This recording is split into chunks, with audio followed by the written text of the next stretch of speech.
अनंत अनंत भाव भेदथी भरेली भली अनंत अनंत नाय निक्षेपे व्याख्यानी छे।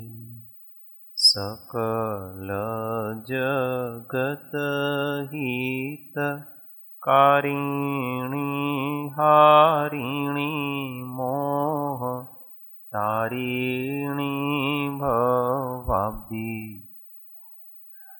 चारिणी प्रमाणी छे। उपमा आप्यानी जेने तमारा खवीते व्यर्थ आपवाथी निज मति मापाई में मानी छे। अहो राज चंद्र बाळ ख्याल नथी पाम जिनेश्वर तणी वाणी जाणी तेणे जाणी छे। गुरुराज तणी वाणी जाणी तेणे जाणी। नत्वा जिनेन्द्रं गतसर्वदोषं सर्वज्ञदेवं हितदर्शकं च श्रीजैनसिद्धान्तप्रवेशिकेर्यं विरचते स्वल्पधियां हिताय विरचते स्वल्पधियां हिताय। ओ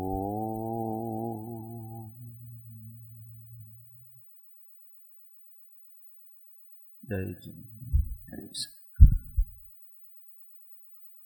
तत्व विचार में श्री जैन सिद्धांत प्रवेशिका अध्याय 5 प्रश्न संख्या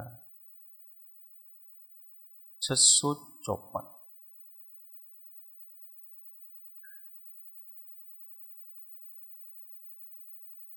गुजराती में 651। संग्रह नय किसको कहते हैं? नयों की बात चल रही है। 7 नय बताए हैं। नेगम नय, संग्रह नय, व्यवहार नय, ऋजुसूत्र नय, शब्द नय, समभिरूढ़ नय और एवं भूत नय। तो कल नेगम नय की बात करें।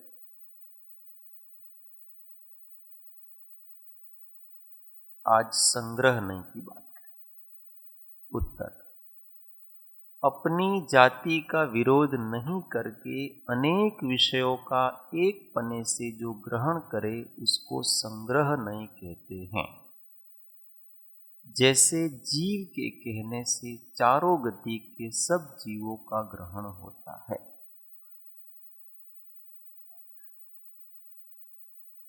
पांच तो गतियां ही नहीं। पंचम कोई गति नहीं होती है।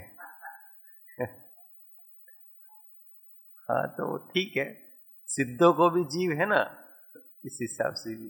पर गति 5 नहीं होती है, गति 4 ही होती है। 4 गति और गति रहित सिद्ध जीव, उन सबका ग्रहण हो जाता। गतियां तो 4 ही है।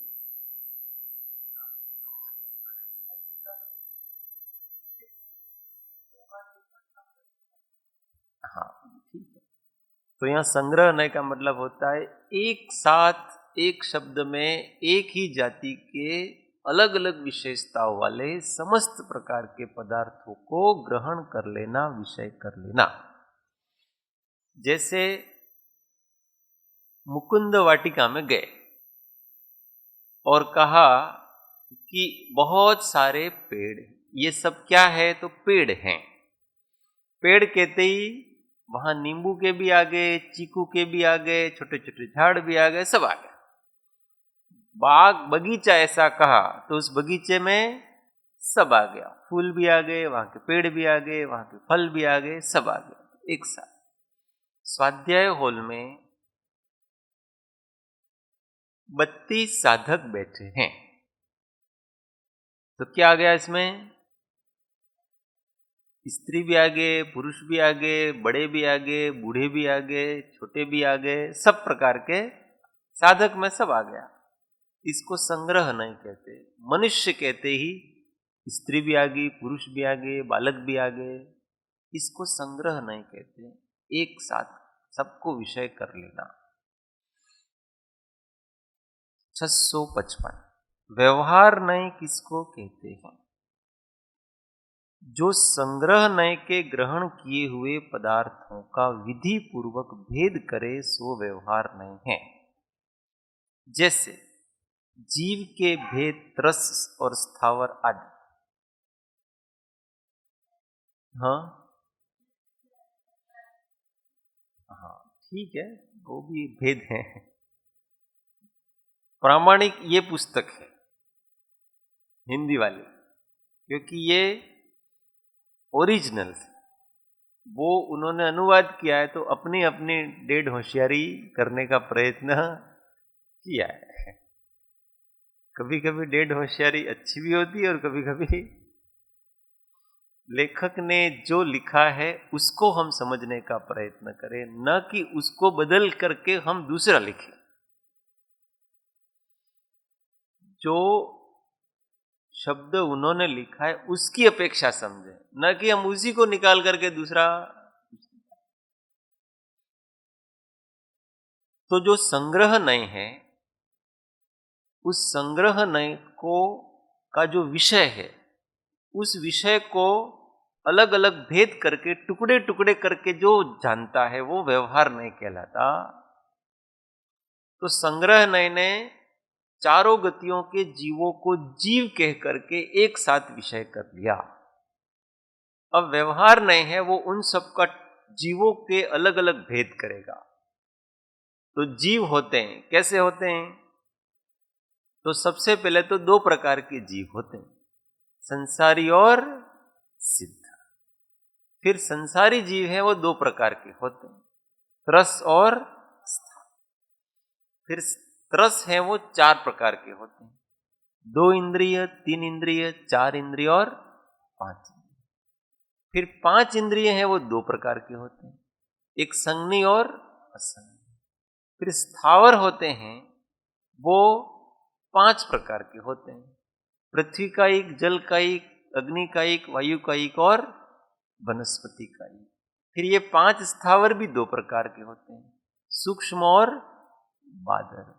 फिर उसमें भी वनस्पति भी दो प्रकार की होती है, एक साधारण और एक वनस्पति, साधारण और एक प्रत्येक वनस्पति। साधारण भी दो प्रकार के होते हैं, एक नित्य निगोद और एक इतर निगोद होते हैं।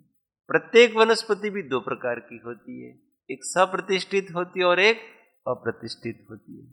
इस प्रकार से उसके जितने भेद हो सके, जहां तक उसका अंत हो वहां तक जाना, इसका नाम व्यवहार नय कहलाता।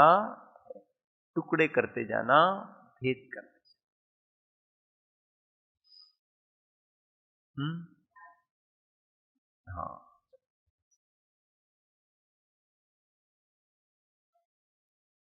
हम्म हाँ, वैसे तो ये तो वो व्यवहार नहीं है, वो परमार्थ वस्तु को समझने के लिए, और ये व्यवहार नहीं है, वो व्यवहारिक वस्तुओं को समझने के लिए है। जहां आत्मा के भेद करने होंगे, एक द्रव्य के भेद करने होंगे, तो वहां व्यवहार में क्या होगा? ये जीव है, ये जीव के ज्ञान गुण है, ये जीव के दर्शन, ये सद्भुत व्यवहार है। और दो मिले हुए पदार्थों को अलग करके पहचान करनी है, तो वहां पर असद्भुत व्यवहार है, जैसे शरीर को आत्मा का भाग कहना, वो है वो परमार्थ में काम आने वाला है। और ये व्यवहार है वो अपने दैनिक जीवन में काम आता। वास्तव में दोनों व्यवहार वास्तव में एक ही है, वो भी भेद करता है और ये भी भेद करता है। तो सद्बुद्ध व्यवहार और ये व्यवहार, ये दोनों एक ही वस्तु होती है। और दो पदार्थों को एक रूप में विषय करने वाला है वो व्यवहार थोड़ा अलग है, वो परमार्थ में काम आता है, अध्यात्म नयों में वो काम आता है। 656 पारमार्थिक नय के कितने भेद हैं? अरे सॉरी, पर्यायार्थिक नय के कितने भेद? अभी ये सभी द्रव्यार्थिक नय के 3 भेद थे। द्रव्यार्थिक नय क्यों? क्योंकि ये द्रव्य को विषय करते थे। नेगम भी किसी द्रव्य को विषय करता है, संग्रह भी किसी द्रव्य को विषय करता है, और व्यवहार भी किसी द्रव्य को ही विषय कर रहा है। अब ये जो 4 हैं वो केवल पर्याय को विषय करेंगे, अब वो द्रव्य करेंगे नहीं। इसलिए पर्यायार्थिक नय के कितने भेद हैं? तो 4। ऋजु सूत्र, शब्द, समभिरूढ़ और एवं भूत। ये किसी पर्टिकुलर अवस्था के बारे में ही बताएंगे, संपूर्ण वस्तु के बारे में ये ज्ञान करेंगे नहीं। 657 ऋजु सूत्र नय किसको कहते हैं? उत्तर, भूत भविष्य की अपेक्षा न करके वर्तमान पर्याय मात्र को ग्रहण करे सो ऋजु सूत्र नय है। भूत भविष्य की अपेक्षा न करके वर्तमान पर्याय मात्र को ग्रहण करे सो ऋजु सूत्र नय है। इस नय को भूतकाल में तुम क्या थे वो कोई लेना देना नहीं है, भविष्य काल में तुम क्या हो उससे भी लेना देना नहीं है। ये नय तो ऐसा कहता है कि तुम वर्तमान में जैसे हो और जो कर रहे हो हम आपको वैसा ही मानेंगे। जैसे कोई विद्यार्थी दूसरे विद्यार्थियों को पढ़ा रहा है तो उस विद्यार्थी को शिक्षक कहना, ये ऋजु सूत्र नहीं है। क्यों? वास्तव में वो विद्यार्थी है, वो शिक्षक नहीं है, परंतु वर्तमान में वो किसका काम कर रहा है? शिक्षक का काम कर रहा है, इसलिए उसको शिक्षक कह देना ये ऋजु सूत्र नहीं कहलाता है। कि भाई सामने जैसा दिखेगा हम आपको वैसा कह देंगे, भले आप शिक्षक हो कि नहीं, उससे हमको कोई लेना देना नहीं है। आप जैसा जैसा आप वर्तन करोगे हम वैसा वैसा कह देंगे। हाँ, आप पशुओं जैसा काम करोगे तो क्या कहते हैं? ये पशु है। अब तुम क्या हो हमको कोई लेना देना नहीं, पर तुम पशु हो। ये कौन सा नय है? ऋजु सूत्र नहीं कहलाता। आप जैसा वर्तन करेंगे हम तो वैसा आपको उस समय मान लेंगे। ये नय बहुत अच्छा है। इस नय से के कारण से क्या होता है कि विकल्प नहीं जागते, हम किसी के भूत भविष्य में नहीं जाते। आप सामने जैसे हो हमने आपको वैसा मान लिया। कोई व्यक्ति अपने साथ मायाचारी करता है, सामने कुछ और रहता है और पीछे कुछ और रहता है, तो हमको क्या करना कि हमको अगर उस जीव के संबंधित पॉजिटिव रहना हो ना, सकारात्मक रहना हो, तो आप उसके भूत भविष्य में मत जाओ। तुम हमारे सामने जैसे रहते हो हम तो आपको वैसा ही मानते हैं। ये दृष्टि अगर साधक अपना लेता है तो बहुत सुखी रहता है। नहीं तो हम क्या करते हैं? शंका करते हैं। ये है ना विश्वास करने योग्य नहीं।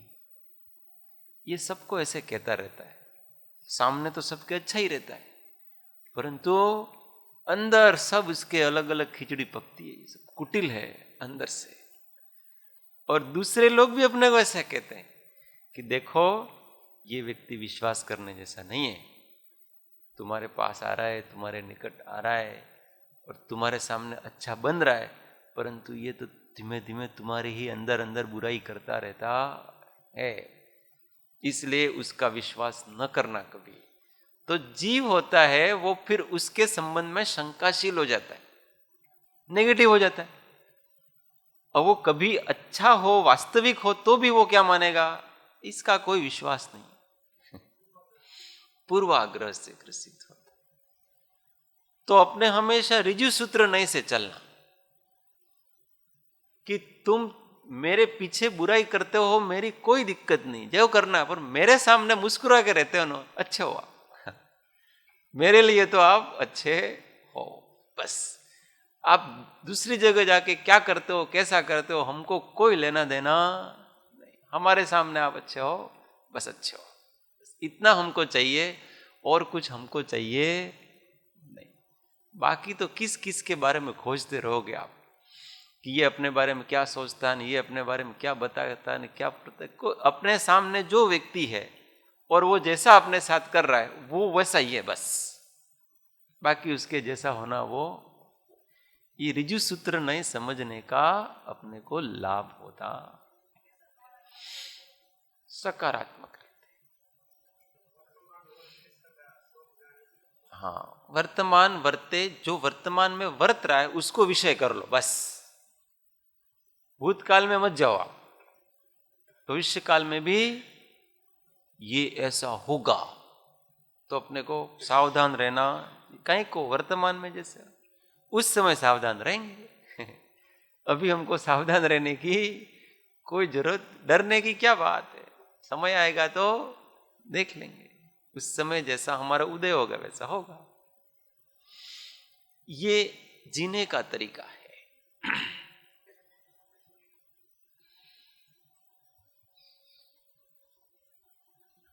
आगे 658,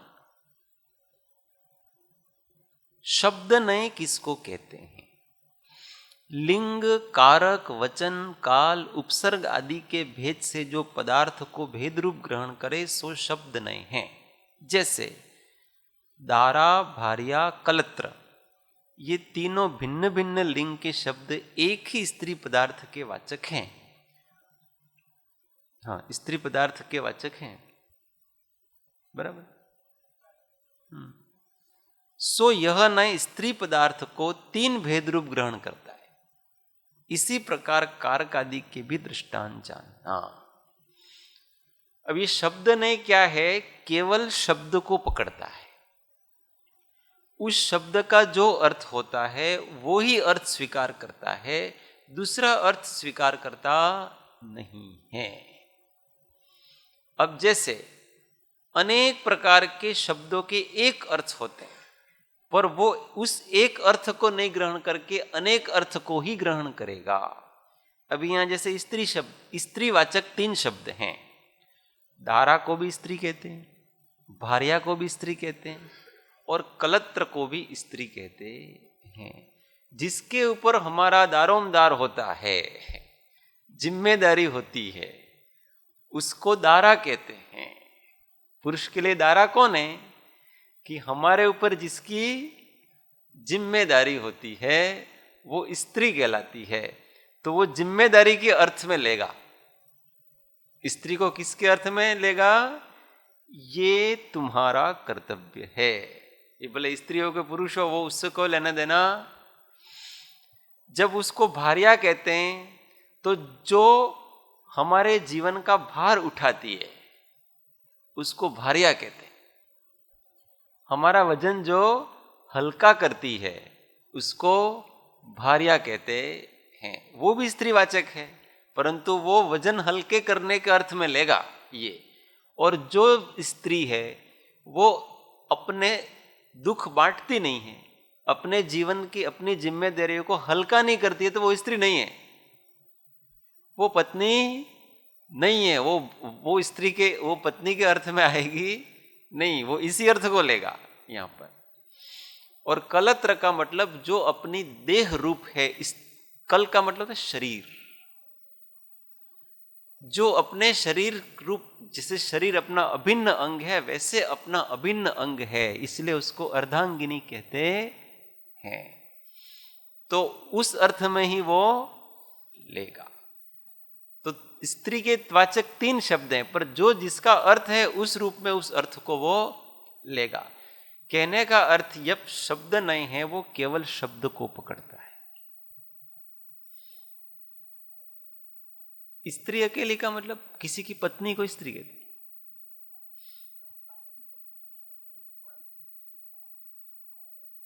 उसको वो भी स्त्रियां हैं, परंतु वो क्या है कि यहां जो स्त्री शब्द है वो पत्नी के अर्थ में आया, बाकी सब स्त्री है, महिला है, पुरुष, स्त्री और पुरुष इस प्रकार से कहते हैं। जो वास्तव में मूल शब्द जो स्त्री है ना, तो वो स्त्री शब्द स्त्रीण से बना हुआ है, जिसके कुटिल परिणाम होते हैं उसका नाम स्त्री है। ये इसका शाब्दिक अर्थ है। स्त्री शब्द का शाब्दिक अर्थ ऐसा होता है कि जो वक्रता युक्त होती है उसको स्त्री कहते हैं, जिसके परिणामों में कुटिलता होती है उसको स्त्री कहते हैं। ये शब्द, ये अर्थ मेरा नहीं है, ये अर्थ धवला पुस्तक में वीरसेन स्वामी ने किया है, हमने नहीं किया है। इसका अर्थ कि तो स्त्री का मूल शब्द तो यही अर्थ उसका होता है।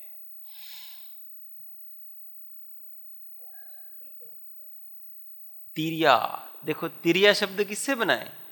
ती शब्द है वो तिर्यंत, तिर्यक से बना है, जो टेढ़ा होता है ना, वो तिरिया है। और उस तिरिया के अर्थ में उसको इसलिए तिरिया चरित्र कहते हैं उसको, तो अलग कुटिल होती।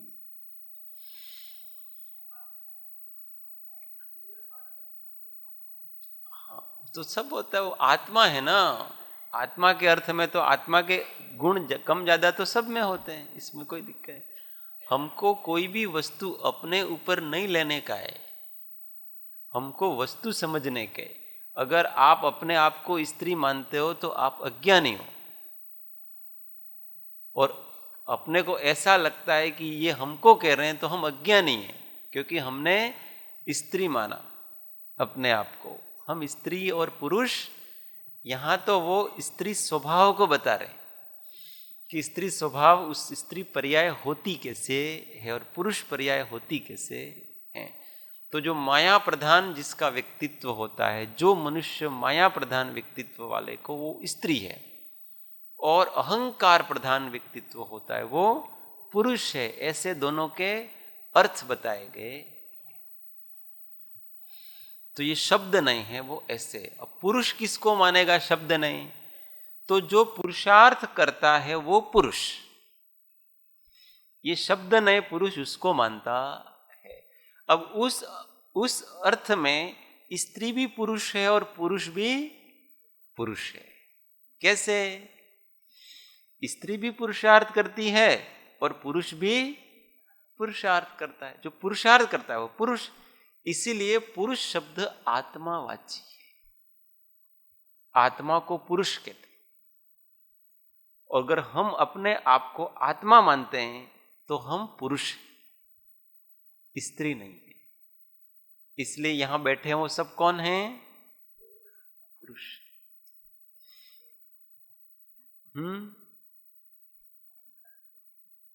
वही तो शब्द नहीं, शब्द नहीं की अपेक्षा यहां सब बैठे हैं वो कौन है? पुरुष ही, क्योंकि सभी मोक्ष का पुरुषार्थ कर रहे हैं। अब परिणामों में पर्याय की अपेक्षा देखी जाएगी तो आपका जैसा वर्तन होगा उस रूप से स्त्री और पुरुष का माया की प्रधानता हो जाएगी। तो कहते हैं कि ये स्त्रियों की तरह है। कैसा? पुरुष को भी क्या कह दिया जाएगा कि ये तो स्त्रियों की तरह है। अथवा किसी के लज्जा इत्यादि होती है तो क्या कहते हैं, ये तो महिलाओं की तरह शर्माता है, क्योंकि वो उसकी प्रधानता उसमें होती है। और कोई लक्ष्मीबाई जैसी होती है, अहिल्याबाई जैसी होती है, कहते हैं कि ये पुरुष है, तो ये पुरुष है, ऐसा कहते हैं, क्योंकि उसमें सारा शब्द नहीं, शब्द को पकड़ता है। शब्द से अर्थ ग्रहण करना, भाव ग्रहण करना, ये शब्द नहीं कहलाता। 649 समभिरूढ़ नय किसको कहते हैं? उत्तर, लिंगादि का भेद न होने पर भी पर्याय शब्द के भेद से जो पदार्थ को भेद रूप ग्रहण करे, जैसे इंद्र, शक्र, पुरंदर, ये तीनों एक ही लिंग के पर्याय शब्द देवराज के वाचक हैं, सो यह नय देवराज को तीन भेद रूप ग्रहण करता है। अभी वास्तव में समभिरूढ़ का मतलब होता है जो रूढ़ हो गया है उस अर्थ को ग्रहण करना, बाकी के अर्थ को ग्रहण करना नहीं, उसको समभिरूढ़ कहते हैं। रूढ़ हो गया है का मतलब क्या है कि जैसे इंद्र शब्द है तो वो स्वामी पन्ने की अपेक्षा से रूढ़ हो गया है कि इंद्र का मतलब अगर कोई मनुष्य भी हो ना और किसी के ऊपर स्वामी पना करता है तो कहते हैं तो इंद्र थोड़ी है, मतलब तू राजा थोड़ी है, जो सबका स्वामी पना करता है उसको इंद्र कहते हैं। इंदंती इति इंद्र, जो सबके ऊपर अपनी आज्ञा चलाता है उसको इंद्र कहते हैं। तो जब इंद्र है वो जब सबके ऊपर आज्ञा चलाने का काम करता है उस समय इंद्र को इंद्र कहते हैं। ये समभिरूढ़ है क्योंकि वो रूढ़ हो गया इसके। उसी प्रकार से शक्र शब्द होता है। शक्र का मतलब होता है कि शस्त्र के द्वारा जब वो इंद्र किसी का घात करता है, युद्ध के समय इंद्र को शक्र कहते हैं। तो जब युद्ध कर रहा होता है उस समय उसको शक्रेंद्र कहना। क्या कहना उसको? शक्रेंद्र है तो देवराजी, पर उस समय उसको क्या कहना? क्यों? क्योंकि युद्ध है वो शक्र के अर्थ में आता है कि जो शस्त्र चलाता है और शस्त्रों से घात करता है उसका नाम शक्र कहलाता है। तो शक्रेंद्र। और पुरंदर, पुरंदर का मतलब होता है पुर का मतलब होता है गांव, नगर वगैरह, ये पुर कहलाता है। तो उनको ध्वस्त करने वाला जो होता है वो पुरंदर कहलाता है। तो जब इंद्र क्रोध में आकर के नगर इत्यादि को ध्वस्त करने का काम करता है तो उस समय उसको पुरंदर कहा जाता है। तो वो उस समय देवराज नहीं कहेंगे क्योंकि पुरंदर रूढ़ अर्थ में आ गया है। अब जो भी नगरों को ध्वस्त करता है तो उसको क्या कहेंगे? ये पुरंदर है। जो भी शस्त्र से घात करता है तो ये क्या कहेंगे? ये शक्रेंद्र है। जो भी किसी के ऊपर आज्ञा चलाता है तो क्या कहेंगे? ये इंद्र है। ऐसे तो जो जिसके अर्थ का वाचक होता है, जो रूढ़ हो गया है उसको अर्थ में वो लेना। जैसे गाय शब्द के अनेक अर्थ हैं। गाय शब्द का अर्थ पृथ्वी भी होता है, गो शब्द का अर्थ पृथ्वी भी होता है, गो शब्द का अर्थ गाय भी होता है, गो शब्द का अर्थ प्रकाश भी होता है, गो शब्द का अर्थ और भी बहुत सारे सहनशीलता भी होता है। ऐसे गो शब्द के अनेक अर्थ होते हैं, परंतु जगत में गो शब्द गाय के लिए ही उपयोग में आता है। इसलिए जैसे ही गो शब्द आया तो उसने क्या अर्थ लिया? एक विशिष्ट प्रकार के पशु, जो निर्दोष पशु, जो दूध देने वाला पशु के अर्थ में ही उसको लिया। ये कौन सा नय कहलाता है? समभिरूढ़। अपने आश्रम में इतने सारे बहनें रहती हैं, परंतु जब ऐसा कहेंगे कि बहन श्री, तो हम क्या समझेंगे? बहनश्री समझेंगे। जबकि बहनश्री सब है कि नहीं? किसी को भी बहनश्री कह सकते हैं, पर कोबा में बहनश्री रूढ़ अर्थ में है। वो पूज्य शर्मिष्ठा बहन के लिए ही काम में आता है और किसी के लिए काम में आता नहीं है। इसको समभिरूढ़। अब किसी को भी भाई તમારે ત્યાં બહેનશ્રી રહે છે, એમને તબિયત કેમ છે, तो हम क्या समझेंगे? हम सुधाबा नहीं समझेंगे, हम छायाबेन भी नहीं समझेंगे, हम कोई नहीं समझेंगे। हम क्या समझेंगे? बस शर्मिष्ठा बेंश्री ही समझेंगे और कोई नहीं समझे। ये कौन सा है? सम भी रूढ़ नहीं कहलाता। जो रूढ़ हो गया है उसको उसी रूप में ग्रहण करना। साहेब जी शब्द आया तो कोबा में साहेब जी कौन है? तो वो आत्मानंद जी ही होंगे। कोबा में और कोई साहेब जी नहीं है।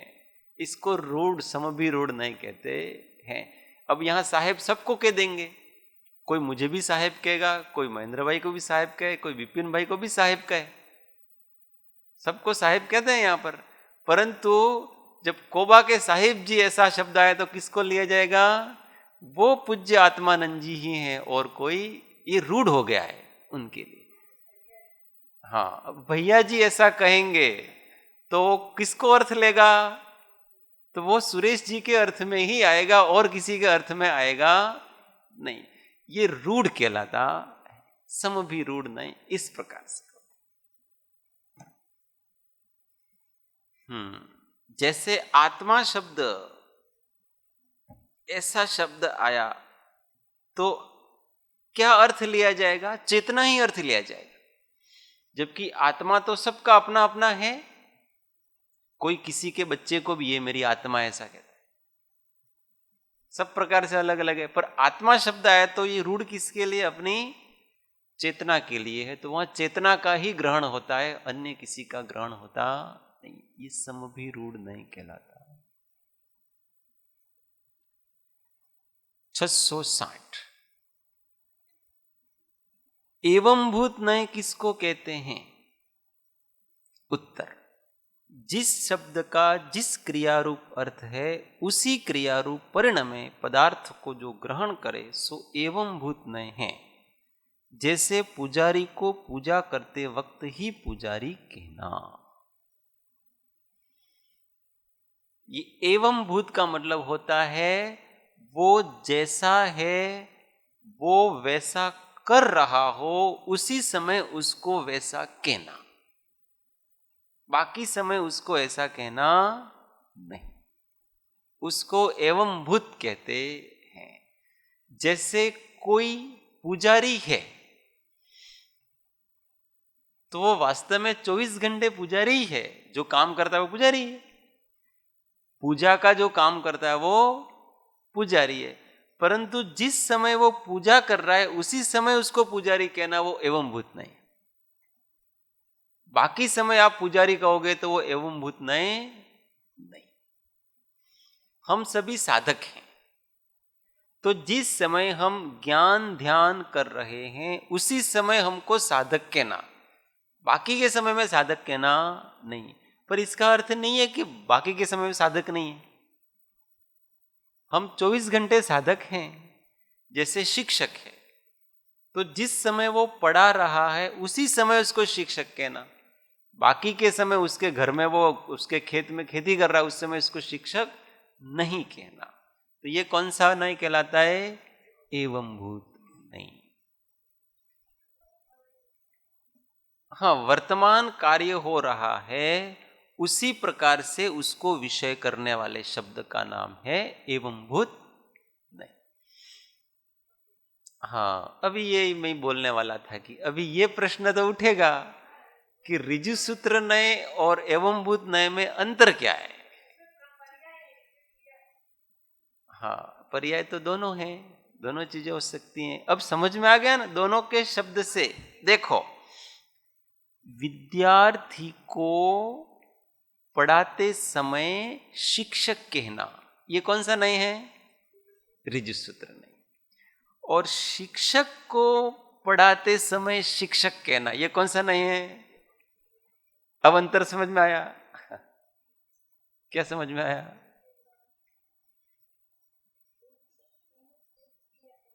हाँ, ये जो है, जैसे वो शिक्षक है वास्तव में और वो 24 घंटे शिक्षक है, परंतु शिक्षक का काम कर रहा है उसी समय शिक्षक कहना, उसका नाम एवं भूत नहीं है। और ऋजु सूत्र नय में वो शिक्षक नहीं है। समझ में आ रहा है? वो पदार्थ वैसा नहीं है और उसको कुछ ऐसा काम करते हुए ऐसा कह देना। हाँ, तो एक में क्या है कि वास्तविक है और उसको उस वैसा ही कहना, वो एवं भूत नहीं है, और वैसा नहीं है और ऐसा काम करते हुए देखते हुए उसको ऐसा कह देना, उसका नाम ऋजु सूत्र नय है। जैसे कोई ऐसे फटाफट खा रहा है तो उसको कहे ये जानवर है, ये कौन सा नय है? ऋजु सूत्र नय है। वास्तव में वो जानवर नहीं है, पर ऐसी क्रिया कर रहा है जानवरों जैसी, फटाफट खा रहा है, तो कहते हैं कि ये जानवर है, ये ऋजु सूत्र नहीं है उसको। और जानवर को जब वो भोजन करता है उस समय उसको जानवर कहना, ये क्या है, कौन सा नहीं है? एवं भूत नहीं कहलाता। एक में वास्तव में पदार्थ ऐसा है और एक में वास्तव में पदार्थ ऐसा नहीं है, परंतु उस क्रिया के कारण से उसको वैसा कह दिया जाता।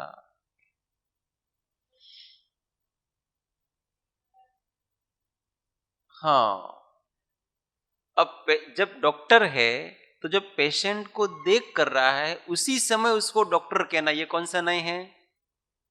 एवं भूत नहीं। परंतु कोई व्यक्ति, अब बच्चे ने लगा लिया इसे और वो चेक कर रहा है, हाँ, अथवा नर्स उसको देख रही है और नर्स को देखकर नब्ज देख रही है नर्स, तो उसको डॉक्टर कह देना, तो ये कौन सा नहीं है? ऋजु सूत्र नहीं कहलाता।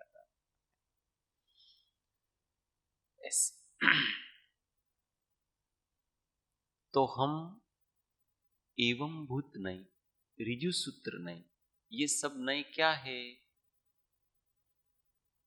कि हम आत्मा हैं,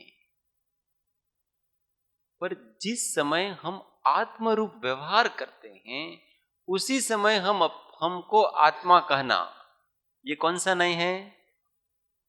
भाई आप आत्मा हो तो आत्मा रूप रहो, तो ही हम आपको आत्मा कहेंगे। अब आप आत्मा हो और क्या कर रहे हो? मन वचन काई की क्रिया कर रहे हो, तो हम आपको आत्मा कैसे कहेंगे?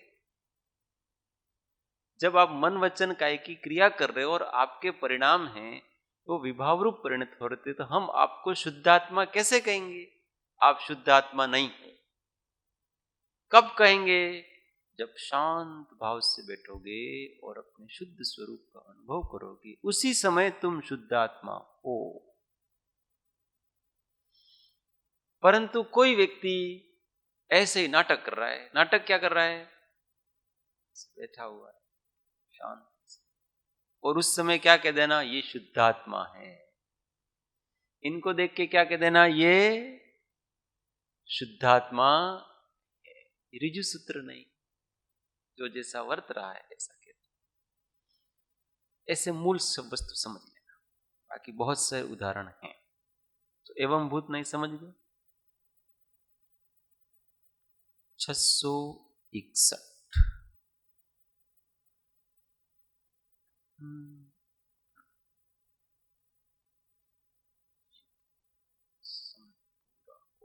है, कल पढ़ेंगे इसको। आज समय कम, 11 बजे ही,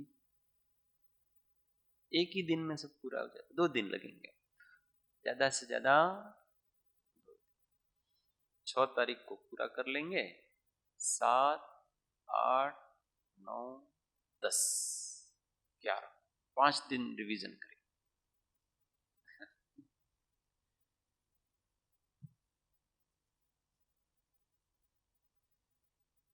पेपर इतना अच्छा बनाया मैं कभी ऐसा कहता नहीं कि मैं अच्छा पेपर बना दूं, परंतु पेपर करने वालों को इतना अच्छा लगेगा, इतना अच्छा लगेगा, क्योंकि इतनी प्रैक्टिकल वस्तुएं जो दैनंदिन जीवन में बनती हैं उसी प्रकार से उसमें प्रश्न बनाए गए हैं। इसलिए प्रश्न करने में बड़ा ही आनंद आएगा। परंतु कब आनंद आएगा? जब ये जितने भी स्वाध्याय अब तक हुए हैं उन सबको एक एक बार सुनेंगे और सुन करके अभ्यास करेंगे तब। और अपने पास कितने दिन है अभी? 10 दिन बाकी हैं। 10 दिन में तो बहुत कर सकते हैं। अभी बीच में 3-4 दिन छुट्टियां रहेगी, उसमें पहले का सारे कर देना और धीमे धीमे करते चल।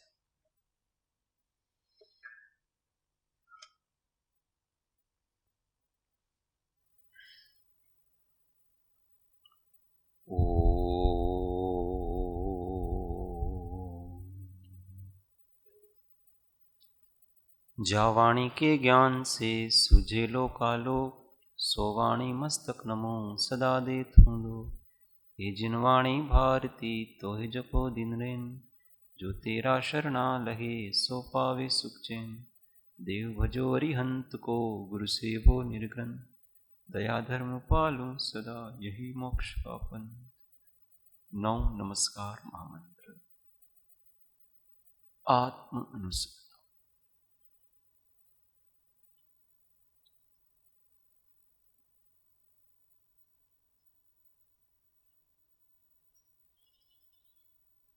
ओम शांति शांति शांति।